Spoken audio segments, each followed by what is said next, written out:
Imagine, if you will, larger fruits that last longer, greater yields from crop harvests, also plants and animals that are more resistant to disease and parasites that often devastate these communities. A solution to world hunger, if you will. Now imagine in 60 years when we are faced with the consequences of climate change and rising global temperatures, and small scale farming communities are subject to drought and poverty. It is only by dispelling these predispositions surrounding genetically modified foods that we are able to arrive at solutions for these problems. Now, I'm here today to persuade you to consider genetically modified foods to be a safer and better alternative for a better future. Now, we're going to take a look at some of the problems surrounding this issue. We're going to take a look at the causes as well as solutions that I will provide to you. Now, first, let's take a look at the problem. All right? The first problem is this. A lot of people think that GMOs cause health issues, that they're pumped full of chemicals, that it's super gross and it'll give you cancer. Well, I'm here to say that it's not true. According to BBC News, the Pew Foundation, in a 2015 poll, found that 90% of scientists within America's largest scientific body agreed that genetically modified foods are safe to consume. Adversely, only 37% of people within the public side of this poll agreed that genetically modified foods are safe to eat. That leaves a staggering 67% of people who vote on legislation, who act in regulation of these foods, who, quite frankly, might not know what they're talking about. I mean, if you take a look at the numbers, you have a huge majority of people with a scientific background who are paid to do research on stuff like this, and they say it's all right. 90% is an A. I don't know. That's just me, folks. Now, the other problem that we arrive at is misinformation. Now, misinformation causes setbacks in research and development, and that disallows us to be where we want to be in preparation for that event 60 years from now, whatever it may be. A food shortage, a food crisis, droughts. If we're not prepared, quite frankly, we're screwed.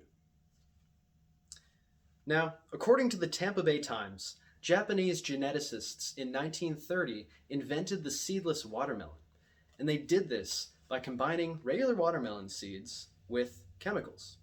They used these chemicals to splice the genome sequence of the watermelon seeds. Then, as a result, they took those seeds and cross-pollinated them with regular watermelon seeds, and the end result was seedless watermelon. Now, in no way did this result contain noxious chemicals, stuff of that sort. In fact, the only real difference is a missing chromosome from the seedless watermelon. Now, furthermore, the Augusta Chronicle noted that a company called Aqua Bounty in 2016 had recently come out with a new breed of salmon. And they genetically engineered this salmon to grow faster and larger in captivity for mass production. And the head of the USDA at the time noted that these salmon, quote, are identical to Atlantic salmon with the exception of a missing chromosome, end quote. But I digress. Let's take a look at the causes of these problems. Now, surprisingly, the first cause is the public outcry of environmentalists. Now, according to the Wall Street Journal, environmentalists opposed GMOs in almost unanimity. And they also called them suicide seeds. And this was a reference they made when this debate was first going on from the 1990s all the way through the 2010s. It was surging. This is a reference to an Indian community that was subjugated to unfair market practice regarding GMOs. These small-scale agricultural businesses were affected by larger corporations who had a monopoly on genetically modified organisms. In this monopoly, the results were devastating. Entire farming communities were erased. More notably, a lot of farmers resulted to suicide. And this is a horrible, really sad representation of what happened in history. But if we are able to learn from something like this and impose fair regulations that are set in place to allow small-scale agricultural businesses to thrive, then we might have a chance at making this work. But I'm getting ahead of myself. We'll talk about some solutions in a bit. But for right now, I'd like to take a look at the other cause. So the OC registry notes that there are already 13 types of genetically engineered foods that are already marketed today throughout the US. Some of these foods include corn, soybeans, upland cotton, canola, and sugar beets. Now, most notably is corn that we have to take a look at here. 90% of corn that's distributed throughout the US today is genetically engineered. That means the high fructose corn syrup that you drink in your soda, the ethanol that you use in your car, and also the corn on the cob that you eat at a barbecue. All of these things are genetically engineered to provide farmers with a higher surplus of crops. And with this higher surplus of crops, we as a civilization have figured out new ways to make them work with other things. For example, ethanol. That's incredible. Using corn to power your car? Come on. That's great. Now, furthermore, let's take a look at some solutions.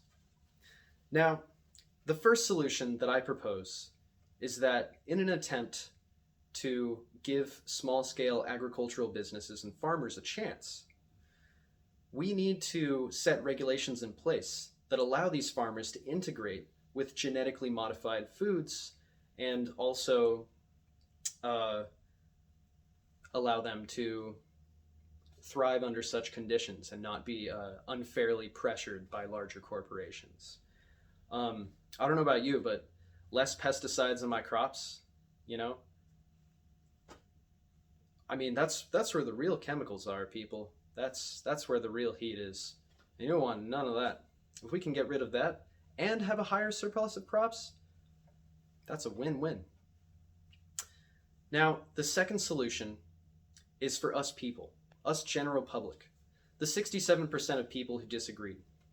We need to take a look at the data and research. We need to acknowledge that we're transitioning into a time that does not demand pride. It demands knowledge and empirical data.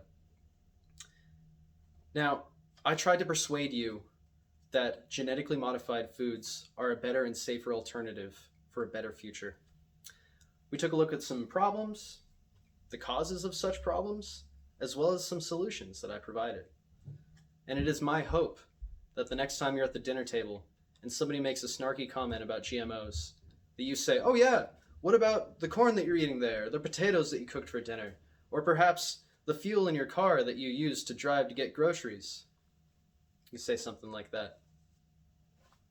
Thank you.